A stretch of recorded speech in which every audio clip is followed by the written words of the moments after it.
daily, you have to prime yourself. You have to do something for 10 minutes minimum. If you don't have 10 minutes, you don't have a life.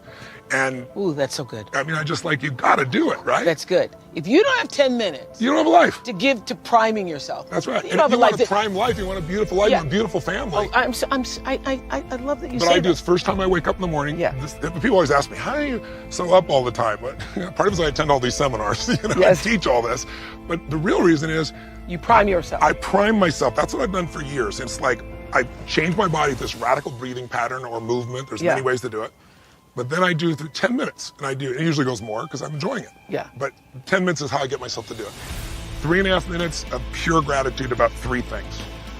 And I pick one of those 3 to be simple, because I don't want to be the astronaut that, he went to the moon, that was his idea of adventure, and then they all come back and we're depressed because what do I do for the rest of my life? Yes. So the wind in my face, my children's faces, anything. And the reason for gratitude is the 2 emotions that mess us up the most are fear and anger. Yeah. And you can't be grateful and fearful simultaneously. They don't go together. And you can't be angry and grateful simultaneously. So if you literally start your day cultivating that, this is the part I was talking about, creating a highway to happiness. Yeah. And then I do 3 minutes of my 3 to thrive. What are 3 outcomes or results I'm really committed to, and I see them as done and fulfilled. And in 10 for minutes, that day? I usually look at something at 6 months to 12 months out. Wow. Something that's a little bigger. And then what I feel is fulfilled and done, and I give thanks for it. And at the end of those 10 minutes, and usually it's 15 or 18 for me, I am so wired. Now, I've done that for years. It's been the base of me. What's different with suffering is measuring it moment to moment, Oprah.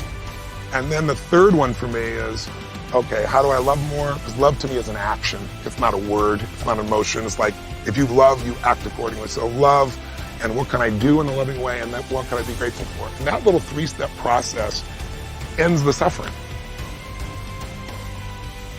70% of the time, people live in stress, and living in stress is living in survival. Now, all organisms in nature can tolerate short-term stress. A deer gets chased by a pack of coyotes. When it outruns the coyotes, it goes back to grazing and the event is over. And the definition of stress is when your brain and body are knocked out of balance, out of homeostasis. The stress response is what the body innately does to return itself back to order. So you're driving down the road, someone cuts you off, you jam on the brakes, you give them the finger, and then you settle back down and the event is over and boom, now everything's back to normal. But what if it's not a predator that's waiting for you outside the cave, but what if it's your coworker sitting right next to you, and all day long you're turning on those chemicals because they're pushing all your emotional buttons. When you turn on the stress response and you can't turn it off, now you're headed for disease, because no organism in nature can live in emergency mode for that extended period of time. It's a scientific fact that the hormones of stress downregulate genes and create disease, long-term effects. Human beings, because of the size of the neocortex, we can turn on the stress response just by thought alone. We can think about our problems and turn on those chemicals. That means then our thoughts could make us sick. So if it's possible that our thoughts could make us sick, is it possible then our thoughts could make us well? And the answer is absolutely yes. All of you have targets, things that you're after. If you're gonna get a new result, if you're gonna grow your business, if you're gonna be able to support your mom, if you're gonna get rid of the anxiety, if you're gonna be able to overachieve and not have all that fear inside of you, you obviously need to get a new result. You're gonna have to get new action. We all know that. You don't get new results with old action. What human beings can do is amazing. What they will do is usually disappointing. It's not because we're not capable of it. It's because we don't have new actions because we get in certain emotional states that dominate us, like anxiety, like fear of failure. So if you're in a state of fear, you're gonna behave very differently and get very different results than if you were in a place of being courageous or bold or warm or connected or playful, any of those. So the most important key to changing your life in any situation is to change results, you gotta change behavior, but to change behavior, you gotta change the emotional state you're in. The fact is this, you are playing the program 95% of the day, meaning your life is a printout of your program. Anything you're struggling to try to accomplish, whether it's health or love, relationships, whatever it is If you're struggling, it represents a simple fact. Your subconscious programming doesn't support that conclusion. So the fact is, what are my programs? Look at your struggle. And wherever you're struggling, the struggle is not because the universe won't provide for you. The struggle is an internal job. The struggle is you're trying to overcome previous programming that prevents you to go to that destination. So the wonderful part about this understanding is you don't have to review your life. You can look right now at this one moment, just look in your head and say, what are the things that I keep trying to get and they seem to be elusive? I can't get them. They're always out of reach. I say, the universe is not holding back. It's your own invisible subconscious behavior. And once you understand where the issues are and you start to really focus on the point that it's not the universe that's providing the trouble, it's myself, you have the first inclination, the first idea, the first understanding of how to change your life, because now you know exactly what issue is confronting you. You can change the programming. You can rewrite your subconscious programs. If you took the wishes and desires of the conscious mind and used that as a program to put the beliefs into the subconscious mind, it's the most exciting and liberating thing you can ever do in your life. You know why? Because once it's in the subconscious program, 95% of the day, without you even thinking about it, your mind will take you to that direction. And that is your freedom.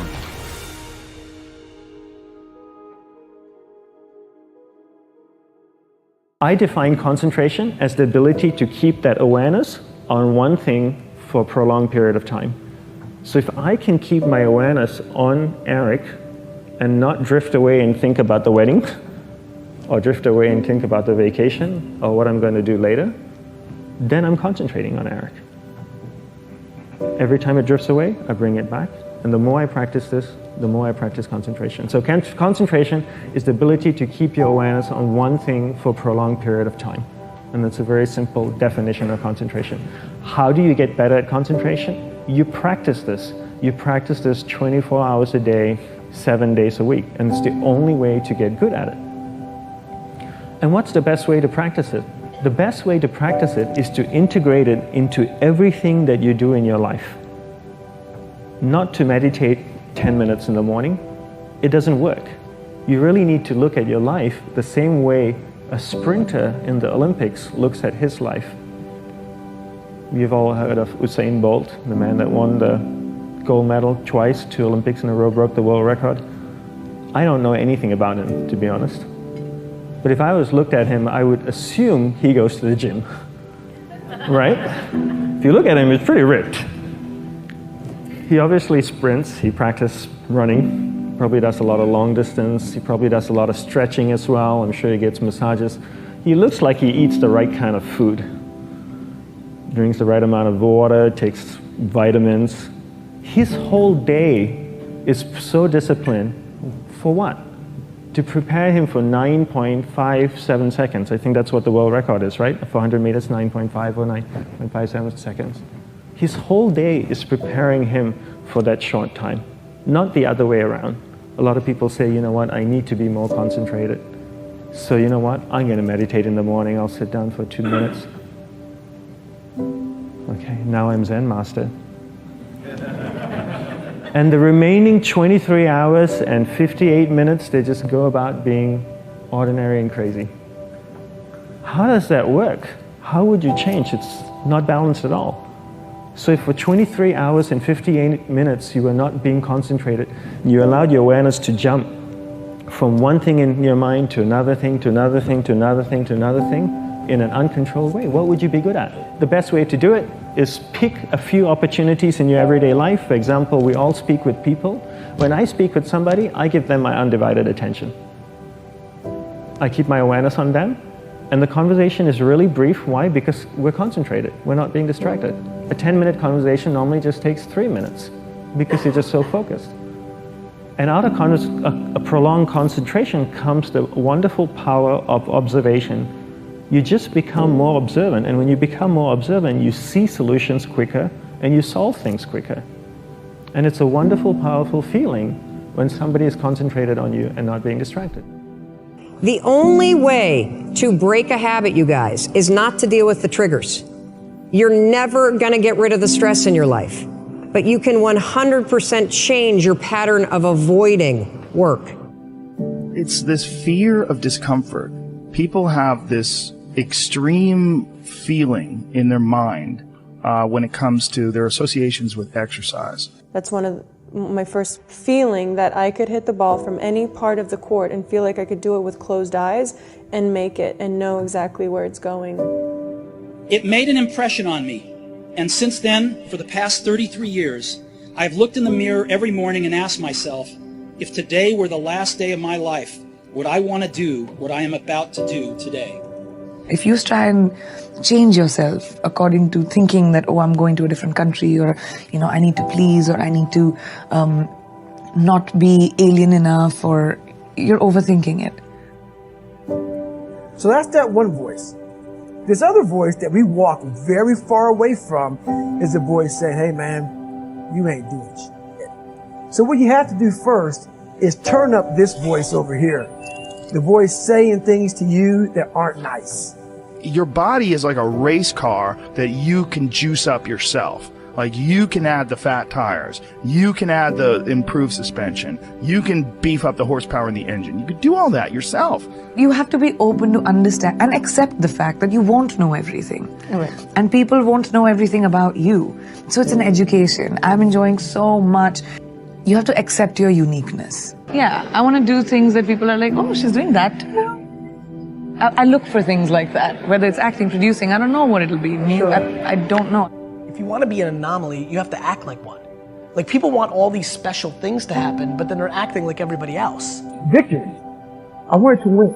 Not like beat somebody else. It wasn't about that. I just wanted to go the distance. Everything in my life, when something got hard, I quit.